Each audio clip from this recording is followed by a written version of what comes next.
मुंबईतील 7 पोलीस स्टेशनला आंतरराष्ट्रीय मानांकन मिळाले आणि यासाठी सर्व निकषांची मुंबई पोलिसांनी पूर्तता केलेली होती। परिमंडळ 7 मधील सर्वच्या सर्व 8 पोलीस ठाण्यांना तसंच पोलीस उपायुक्त कार्यालयाला ISOचा दर्जा प्राप्त झालेला आहे। पोलीस ठाण्याच्या दर्शनी भागामध्ये हेल्प डेस्कची निर्मिती करण्यात आलेली आहे आणि त्यामुळे गुन्ह्यांची नोंद आणि तक्रारी निवारण जलद गतीने होणार आहे। या संदर्भात पोलीस उपायुक्तांची संवाद साधलेला आहे। आमचे प्रतिनिधी अमोल पेडणेकर यांनी पाहूया। सर, सर्वात आधी आपलं अभिनंदन। एक पोलीस ठाणं अक्षरशः आपण ISO दर्जाचं केलेलं आहे, आंतरराष्ट्रीय स्टँडर्ड्स आहेत ते आपण या ठिकाणी जपलेले आहेत। नेमके काय आव्हानं होती? थँक्यू। माननीय मुख्यमंत्री महोदयांचे जे सध्या 100 दिवसाचा कृती आराखडा आणि त्या अनुषंगानं कामकाज चाललेलं आहे त्या अनुषंगानं माननीय पोलीस आयुक्त सरांच्या मार्गदर्शनाखाली सर्व मुंबई पोलीस दल काम करत आहे।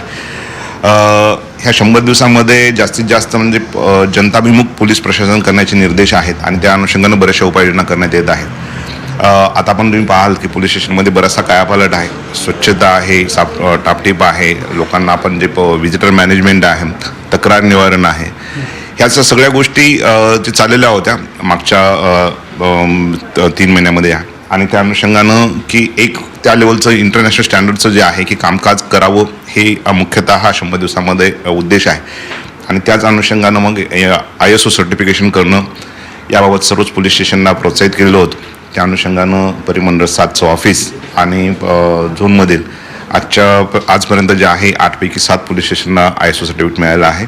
8वं पोलीस स्टेशनला पण नजीकच्या काळामध्ये हे सर्टिफिकेट मिळून त्या दरम्यान ते पात्र होणार आहे। अधिकारीच नाही तर स्टाफ पण जो काम करतो तो वर्क प्लेस इम्प्रूव्ह झालेला आहे आणि मॅनेजमेंटची थिरीज आहे की ज्या पद्धतीने वर्क प्लेस इम्प्रूव्ह होतं, तुमची प्रोडक्टिव्हिटी वाढते, फ्रेश वातावरणामध्ये काम करतायत आणि त्या पद्धतीची सेवा पण देत आहेत। आमूलाग्र बदल जो आहे ह्या सर्व पोलीस स्टेशनमध्ये झालेला DCP ऑफिस आहे त्याला देखील ISOचा दर्जा प्राप्त झालेला आपल्याला पाहायला मिळतो। अमोल पेडणेकर, झी मीडिया, मुंबई।